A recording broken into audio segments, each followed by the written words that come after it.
Hello students and welcome back to the next lecture of relations and functions.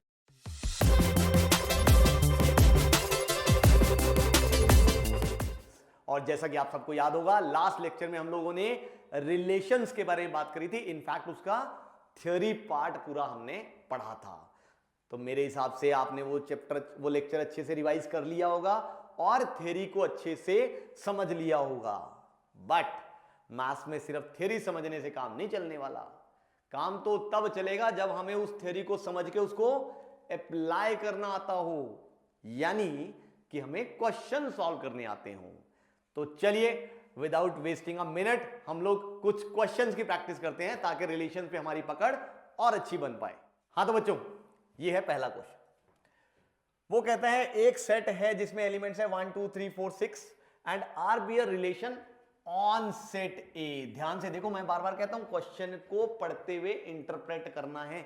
Relation on set ए यानी relation है from set A to set A defined by. अब ये relation में क्या आ रहे हैं, ये वाले ऑर्डर्ड पेयर सच दैट ए और बी दोनों किसको, सेट ए को बिलोंग कर रहे हैं. Such that B is exactly divisible by A. Write R in roster form. यानी कुल मिला के मुझे इस रिलेशन में ऑर्डर्ड पेयर्स लिखने हैं. कौन कौन से आएंगे? तो बड़ी सीधी सी बात है भाई, इसमें ऑर्डर्ड पेयर्स आने हैं ए कॉमा बी टाइप. अब ऐसे ए कॉमा बी टाइप कि ए और बी दोनों इसी सेट से होने चाहिए. एंड यहां पे जो है that is exactly divisible by a. अब कैसे लिखें? क्योंकि बी ने ए से एग्जैक्टली डिविजिबल होना है तो हम एक काम करते हैं, बी को रखते हुए चलते हैं, उसके साथ साथ ए अपने आप आता जाएगा. जैसे सबसे पहले मैंने बी को रख लिया 1.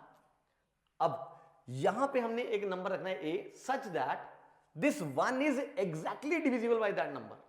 तो बोलो क्या होना चाहिए? ऑब्वियसली 1. Is that okay? कि अगर हमने बी को 1 लिया तो ए को क्या होना पड़ेगा? 1 ही होना पड़ेगा, क्योंकि 1 इज एग्जैक्टली डिविजिबल बाय 1. अब इसके साथ साथ अगर मैं यहां पे मान लो बी को फिर से 1 ले लो, क्या कोई और पॉसिबिलिटी ए की हो सकती है? यानी क्या कोई और ऐसा नंबर है विच इज एग्जैक्टली, मतलब 1 is exactly divisible by that number? बोलो है कि नहीं? नहीं है. ध्यान से गड़बड़ मत कर जाना, कई बच्चे गलत लिख देते हैं ऐसे. तो अगर मैं यहां पे b को 1 लूं तो और कोई पॉसिबिलिटी a के लिए नहीं बनेगी. अब नेक्स्ट चलते हैं. अब हम b को क्या ले लेते हैं? 2. अगर मैंने b को 2 ले लिया तो a क्या हो सकता है?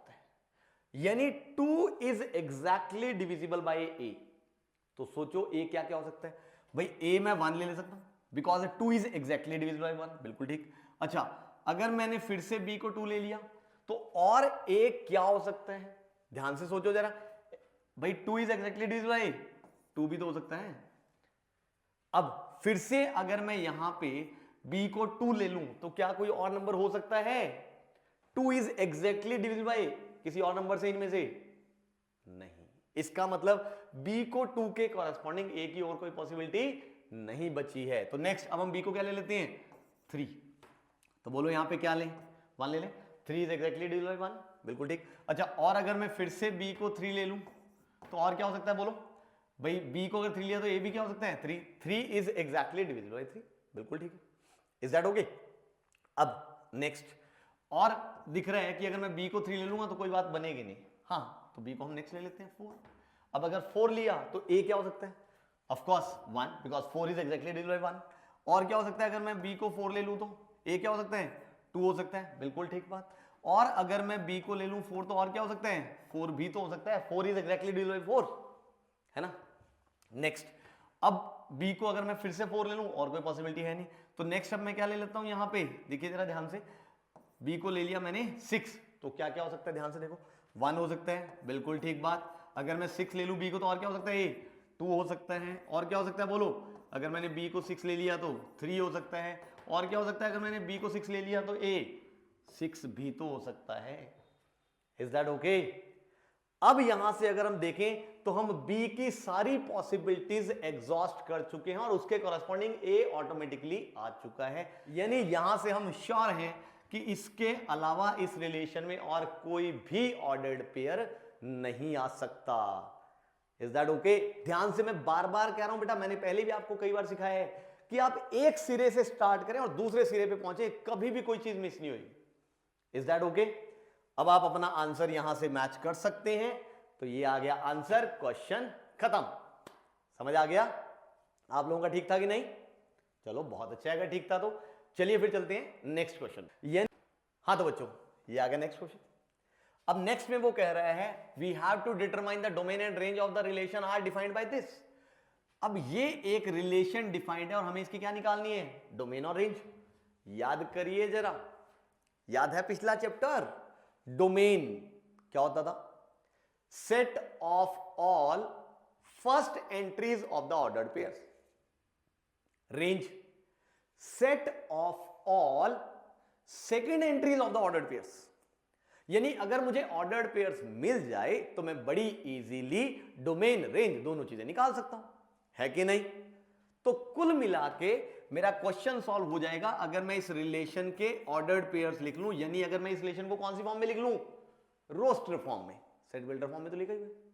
तो चलो बिना देरी किए लिख लेते हैं। अब इसमें क्या आएंगे? ऑर्डर्ड पेयर्स आने। कौन से ऑर्डर्ड पेयर? देखो पहली एंट्री है x और दूसरी एंट्री आएगी x+5 और x ने इस सेट को बिलोंग करना है। यानी x की वैल्यू 0 1 2 3 4 5 में से कुछ भी हो सकती है। तो पुट करते जाओ। सबसे पहले x को क्या पुट किया? 0, तो x+5 क्या आ गया? 5। x को क्या पुट किया अपने? 1, तो ये क्या आ गया? 6। इसको पुट किया 2, तो ये क्या आ गया मेरे पास? 7। इसको x को पुट किया 3, तो ये क्या आ गया? 8। x को पुट किया 4, तो ये क्या आ गया? 9। और अगर मैंने x को पुट किया 5 तो y क्या आ गया? 10। x की और कोई पॉसिबिलिटी है ही नहीं मेरे ख्याल से, दिख रहा है? तो यानी यहीं पे ये सेट हुआ, खत्म। आ गए रिलेशन के सारे ऑर्डर्ड पेयर्स। अब ध्यान से देखो, अगर मुझे इसकी डोमेन लिखनी है तो set of all first entries, ये ध्यान से सेट जरूर बनाना है। डोमेन इज अ सेट, तो सेट जरूर बनाना है। अब सेट में क्या आएगी? First entries. फर्स्ट एंट्रीज क्या क्या है? 0 है, 1 है, 2 है, 3 है, 4 है एंड 5 है। तो ये आ गई भाई डोमेन। रेंज, रेंज का मतलब set of all second entries. अब सेकेंड एंट्रीज में क्या है? 5 है, 6 है, 7 है, 8 है, 9 है एंड 10 है। तो ये आ गया, आ गई रेंज ऑफ दिस रिलेशन। तो मेरे हिसाब से आ गया होगा। ये तो आंसर आप लोगों का भी सबका आ ही गया होगा। तो डोमेन रेंज तो सिंपल सी चीज है, बट ध्यान से याद रखनी बहुत जरूरी है कुछ भी नहीं करने में, बट अगर याद नहीं रही तो गड़बड़ हो जाएगी। Is that okay? तो चलिए फिर बढ़ते हैं अगले सवाल पे। हाँ तो बच्चों ये आ गया अगला सवाल। मेरे ख्याल से क्वेश्चन पढ़ सकते हैं हम। ए सेट हमें दिया हुआ है, ये we have defined a relation from set A to set A by this. अब ये रिलेशन है R is equal to set of all ordered pairs x, y such that 3x minus y is equal to 0 where x, y both belong to set A. We have to write its codomain, domain and range. बड़ी साधारण सी बात है भाई। Codomain, codomain तो देखो अगर आपको याद हो क्या होती थी, हम क्या कहते थे कि जब एक रिलेशन डिफाइंड हो फ्रॉम A टू B तो जो पहला सेट है उसको हम क्या बोलते हैं? कोडोमेन। तो ये जो रिलेशन डिफाइंड है भाई, कहां से कहां डिफाइंड है? From set A to set A। यानी कि यहां पे हम लोग कह सकते हैं कोडोमेन इज व्हाट? पहला सेट, दैट इज A, यानी कोडोमेन इज A। चाहे हम ऐसे लिख दें या हम आंसर ऐसे लिख दें, एक ही बात है। तो कोडोमेन तो आ गया। अब हमें ये डोमेन और रेंज, तो जल्दी से अगर हम इसको ऑर्डर्ड पेयर्स में लिख ले रिलेशन को, बात खत्म। तो चलो फिर लिख डालो जल्दी से। अब इसमें आएंगे ऑर्डर्ड पेयर्स। कौन से ऑर्डर्ड पेयर्स भाई? x, y टाइप के, और जो ये कंडीशन सेटिस्फाई करें। और x और y दोनों किससे होने हैं? A से होने।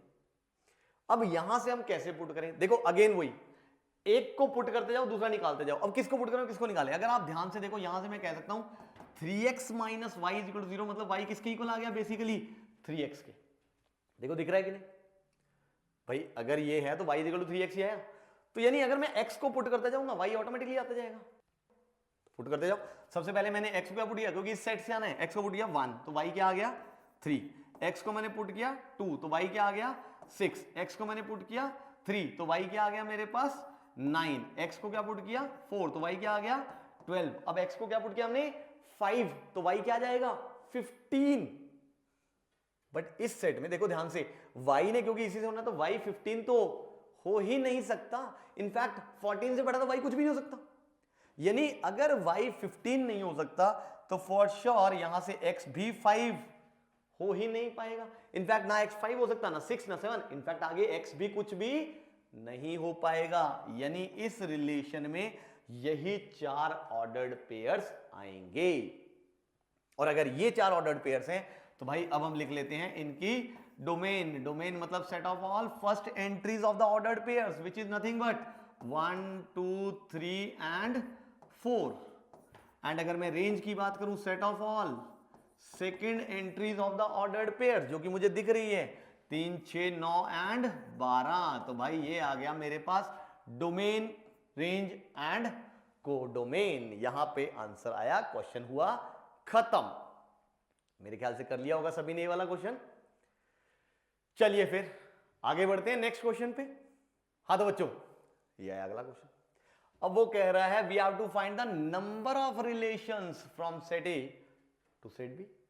याद करो, थोड़ा दिमाग पे जोर डालो। पढ़ा था हमने एक रिजल्ट, बिल्कुल पढ़ा था। क्या था रिजल्ट हमारा? कि भाई number of relations from set A to set B is equal to 2 raised to power number of elements in A cross B, which is further equal to 2 raised to power number of elements in A into number of elements in B। लगा दो भाई सीधा result. number of elements in A is what? 4 into number of elements in B is what? 3, यानी क्या आ गया 2 raised to power 12। अब 2 की power तो रटी हुई है, ध्यान से भाई 2 की पावर तो 12 तक तो एटलीस्ट रटी होनी चाहिए। रटी हुई है कि नहीं? But 2 की पावर 1 is 2, 2 की पावर 2 is 4, then 2 की power 3 is 8, then 16, then 32, then 64। होता है कि नहीं? 2 की पावर 9 is 512, 2 की पावर 10 is 1024, 2 की पावर 11 is 2048 and 2 की पावर 12 is 4096। तो ये आ गया आंसर। इनफैक्ट इसके बाद भी अगर एक और पावर याद रखो तो बहुत अच्छी बात है, 2 की पावर 13 8192। तो एटलीस्ट 2 की पावर्स 12 13 तक तो हमें रटी होनी चाहिए ध्यान से, तभी हमारी कैलकुलेशंस बेहतर हो पाएंगी, वरना तो यही इवैल्यूएट करने में बहुत टाइम लग जाएगा। Is that okay? So I think simple सा क्वेश्चन था। चलिए फिर बढ़ते हैं अगले क्वेश्चन पे। हाँ जी, तो ये आ गया अगला क्वेश्चन। वो कहता है R be a relation on set of integers defined by this. ये हमें एक रिलेशन दिया हुआ है, R is equal to set containing ordered pair A, B such that A और B दोनों क्या होने चाहिए? इंटीजर्स होने चाहिए एंड ऐसे ऑर्डर्ड पेयर आने चाहिए such that A minus B भी क्या होना चाहिए? एक इंटीजर होना चाहिए। यानी इस सेट में, इस रिलेशन में वो ऑर्डर्ड पेयर्स आएंगे A, B such that कि A और B तो दोनों इंटीजर होनी चाहिए, दोनों का डिफरेंस भी क्या होना चाहिए? इंटीजर होना चाहिए। And we have to find the domain and range of this relation. I think ये तो दिख ही रहा है, रटा हुआ है। कईयों को समझ नहीं आ रहा है मेरे ख्याल से, कई आंसर देख के बोली जा रही हैं। समझ आया कि नहीं? अच्छा, जैसा हम अभी 2-3 एग्जांपल्स में कर रहे थे कि अगर मैं इस रिलेशन को लिख लूं भाई रोस्टर फॉर्म में तो बात बन जाएगी, बट रोस्टर फॉर्म में अगर हम इसको लिखने चले गए तो ध्यान से देखो इस सेट में कितने एलिमेंट्स आएंगे। भाई ए को हम रखेंगे 1 तो बी क्या जाएगा? बी 1 भी हो सकता है, 0 भी हो सकता है, 2 भी हो सकता है, -1 भी हो सकता है। इनफैक्ट अगर मैं ए को 1 ले लूं तो आप बी को कोई भी इंटीजर ले लो, a माइनस बी हमेशा क्या आएगा? इंटीजर ही तो आएगा। यानी सिर्फ a को 1 लेने पे b की कितनी पॉसिबिलिटीज हैं? Infinitely many. अब मैं a को ले लूं सपोज 0, तो अगेन b को आप कोई भी इंटीजर ले लो, 1 ले लो, 2 ले लो, 0 ले लो, 5 ले लो, -7 ले लो, हमेशा a माइनस बी क्या आएगा? इंटीजर आएगा ही आएगा। यानी a को अगर मैंने 0 ले लिया तो फिर से b की पॉसिबिलिटी इनफाइनाइट। यानी इस सेट में जब मैं ऐसे लिखता जाऊंगा तो कितने एलिमेंट्स आएंगे भाई? इनफाइनाइट एलिमेंट्स आएंगे।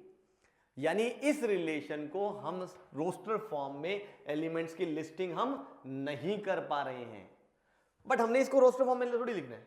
हमारा तो क्वेश्चन क्या है? डोमेन निकालनी, रेंज निकालनी। डोमेन का मतलब पहली एंट्रीज, यानी ए के लिए क्या क्या पॉसिबिलिटीज है, ए यहां पे क्या क्या हो सकता है।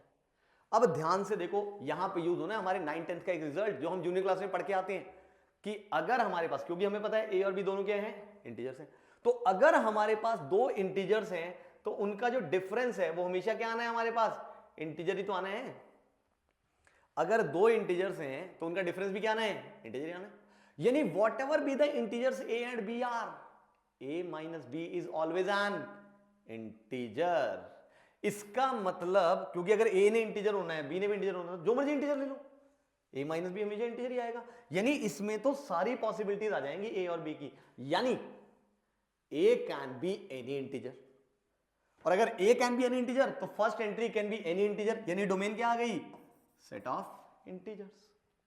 सिमिलरली अगर मैं आपसे पूछूं रेंज, यानी b के लिए क्या क्या पॉसिबिलिटीज हैं, वो भी कोई भी इंटीजर हो सकता है, यानी रेंज भी क्या आ गया, सेट ऑफ इंटीजर्स। तो यहां से हमें पता लग गया कि इस रिलेशन की डोमेन भी सेट ऑफ इंटीजर्स है और रेंज भी सेट ऑफ इंटीजर्स है।